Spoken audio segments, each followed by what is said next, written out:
This show is cooking and Oz has just cooked the Maronis alive. Welcome back to Fog Entertainment. It's episode 5, The Penguin, Homecoming. Can it live up to the hypes of the previous 4 episodes? Yes, you can bet your bottom dollar on that. We begin though, picking up after the end of episode 3 and 4. We are reunited with Oz and Victor. Oz giving a monologue here to Victor about, you know what, there was this big man who used to ride the streets, brother, in his big car. It used to have that nice silky leather. But you know what?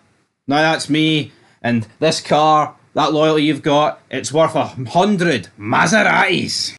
Yeah, we say goodbye to Oz's prized possession. The big purple car is no more. It went up in smoke, but that wasn't the only thing that went up in smoke. As you mentioned in the intro, he cooked the Maronis, and we also say goodbye to the Falcons as Sofia basically just took out the remaining member and then decided to rebrand the entire family under her mother's name. So things are definitely changing in this episode. We've got new players in Gotham. It might be the same faces, but they're coming with different names. And a new partnership as well, a partnership that could be dangerous for Oz. And a partnership, to be honest, that Oz kind of forced together. So, yeah, he wanted to take down both families, and in the end, he's united both families and arguably made them stronger. So, might have backfired for Oz. And I think this episode proves to me the benefits of a limited series, because it's moving at a pace a movie would move at for me. Like, you're talking about heavy hitters like dying each episode, numerous heavy hitters.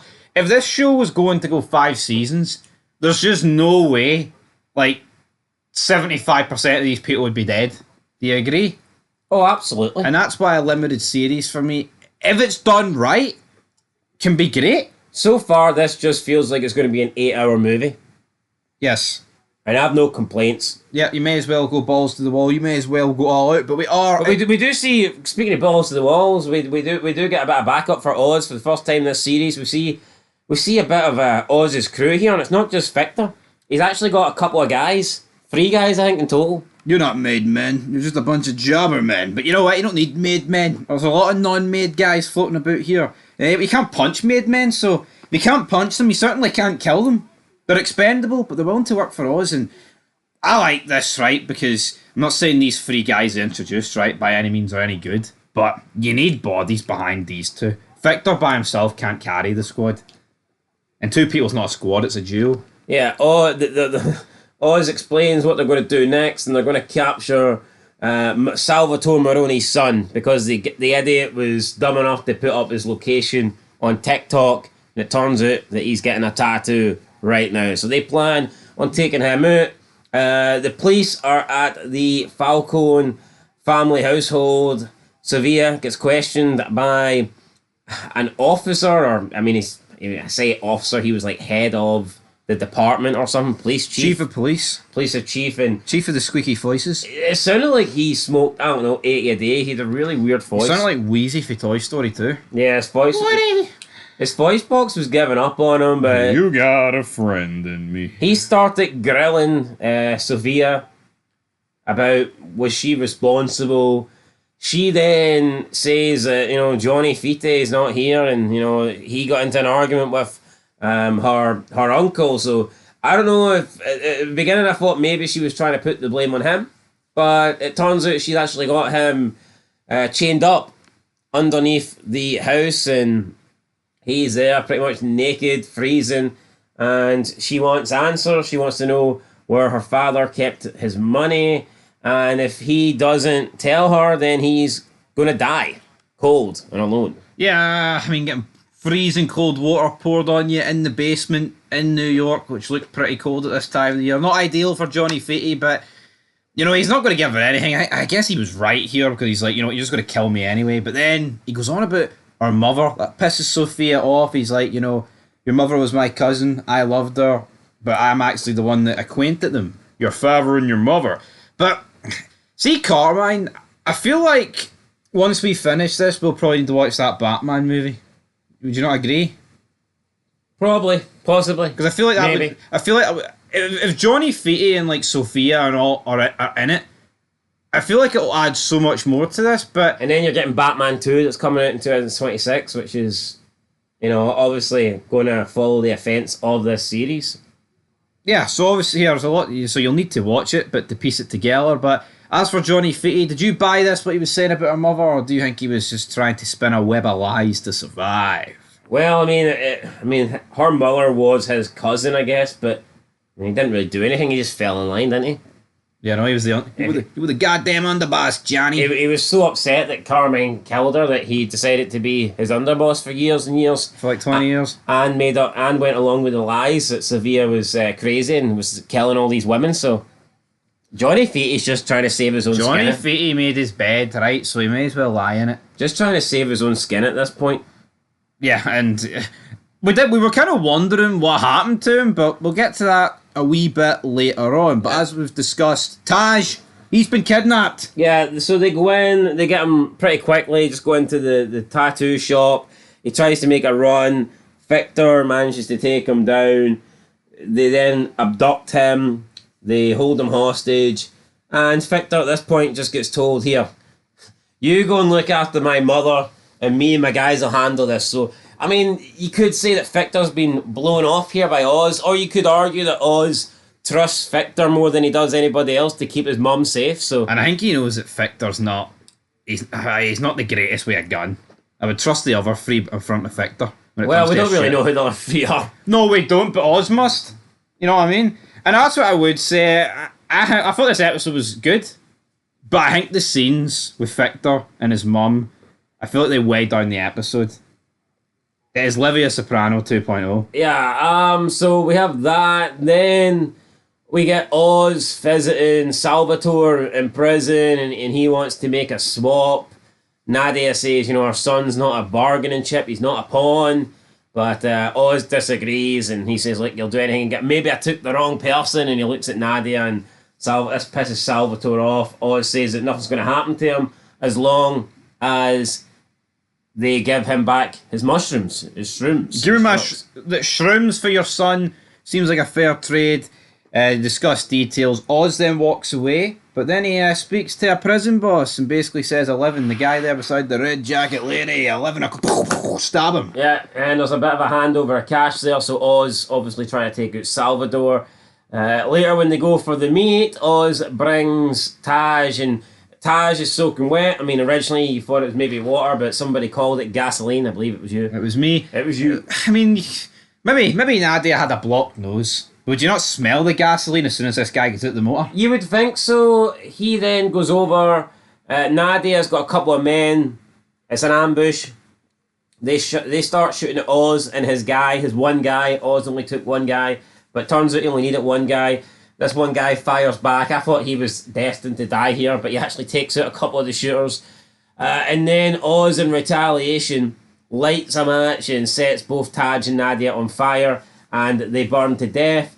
But, was it really retaliation? I'm pretty sure this was the plan all along. Yes, you don't soak the guy in case she's going to ambush you. But unfortunately, this set off like sprinklers because of the fire, and it ended up destroying all but 2 of the mushrooms. So this entire truck of mushrooms is destroyed, bar 2 little tubs of it. And obviously Oz pissed off because you can't start, a crew. You can't start a dynasty with just these 2 little pots, and there's no way of him making more because that's Sophia's gig. You can't start a fire without a spark, and in this case, you can't start an empire without a mushroom. But again, maybe he should have thought about this before he decided to burn them both alive and set off sprinklers and fire extinguishers and all that good stuff. But then when we cut back to the prison boss stabs Salvatore Maroni, but we don't really see the fallout of it. And once we didn't see it, I thought something was up. Yeah, and something is up because Oz then gets a phone call. He's expecting Mikey, but it turns out it's Salvatore. Salvatore explains that the man is dead and that he managed to get out of the prison. He's got the keys, and he tells Oz that he's coming for him.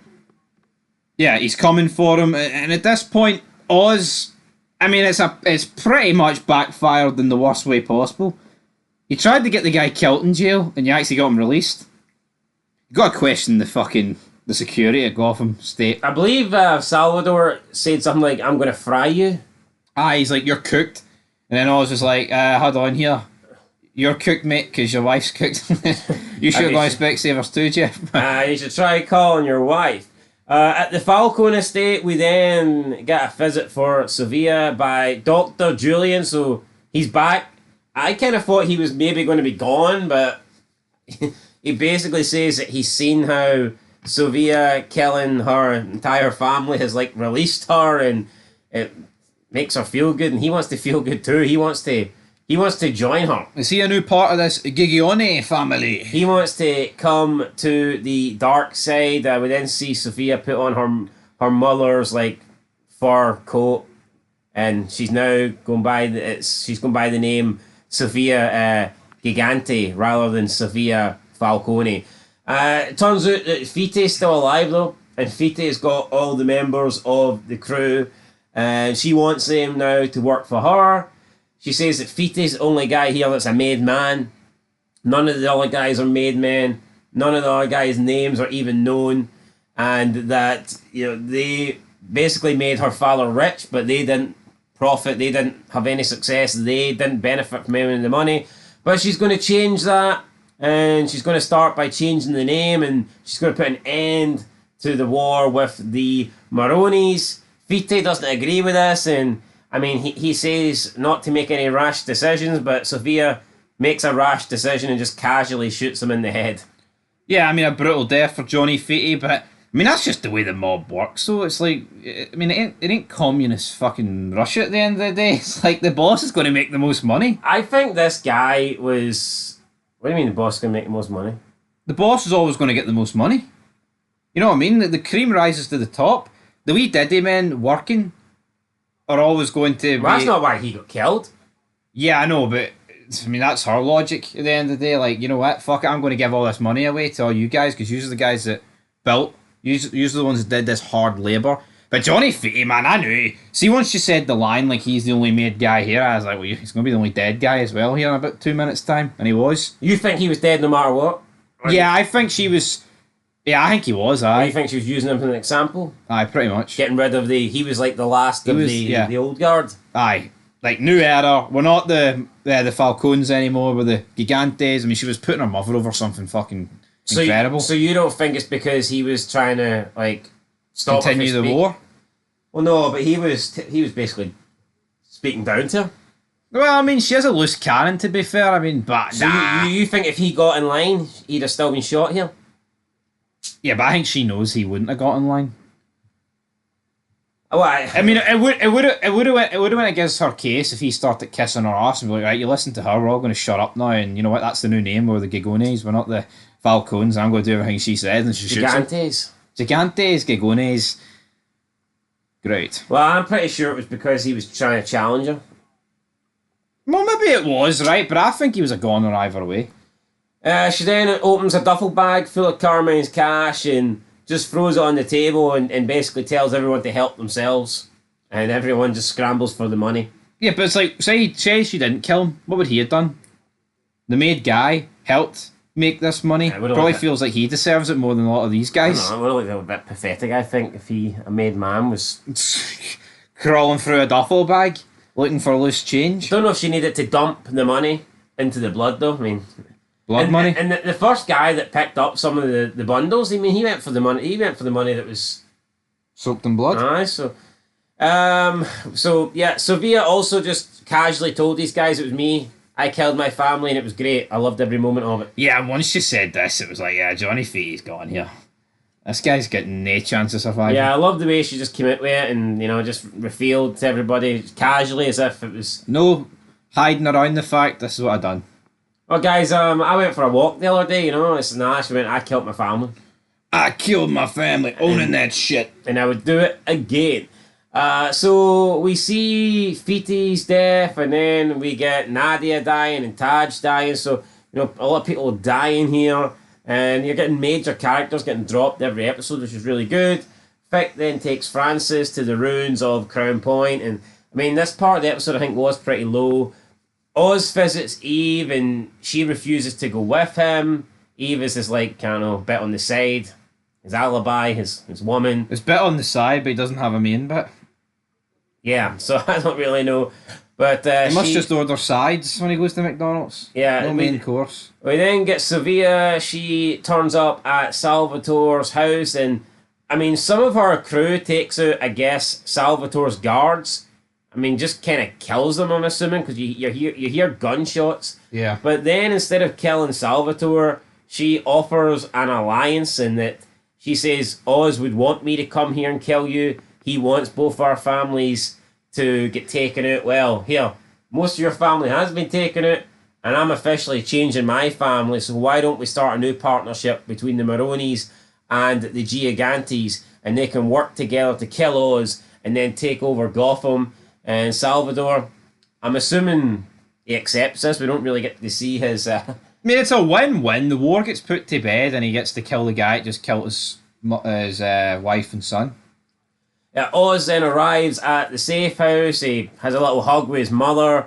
Then he shows Vic on this underground tunnel, and he says, look at this place. We can use this place, and it's going to be the new base for our operations, and this is where we can, cook the mushrooms, because it's perfect. It's underground. Humid. We've got generators. We can do it all here. But then the episode ends with a power cut. We just got a power cut in the station, leaving Oz and Vic in the dark, and leaving us in the dark because we don't know what's going to happen in the next episode. Absolutely not. But again, I thought this was another great episode. I just don't like his mother, but I feel like they kind of almost need to go down that route, though. See if she was like bubbly and full of love. I think Oz's character is pretty much designed off the fact that he's got not a love-hate relationship with his mother, but he's constantly trying to please her, put it that way. Yeah, no, he is. Like, I thought this episode was a downgrade on the last couple, but I mean, the last couple have been really, really good, so it's going to be hard to hold up to that standard. I'll give it an 8 out of 10. I still thought it was really good. I just thought that the last two we've seen were like top tier. Yes, I agree. It's an 8 for me as well. And, if we're talking about 8 being disappointing to the last two, your show's doing something right. Alright, so looking forward to the next one. We'll get on the promo and we'll react to that, and it'll be on the channel soon. But as for Homecoming, episode 5 of The Penguin, we're giving it an 8 out of 10. Let us know your rating down below. Let us know your thoughts and comments down below. We'll catch you in the next one. Leave a like, subscribe, and until next time, peace.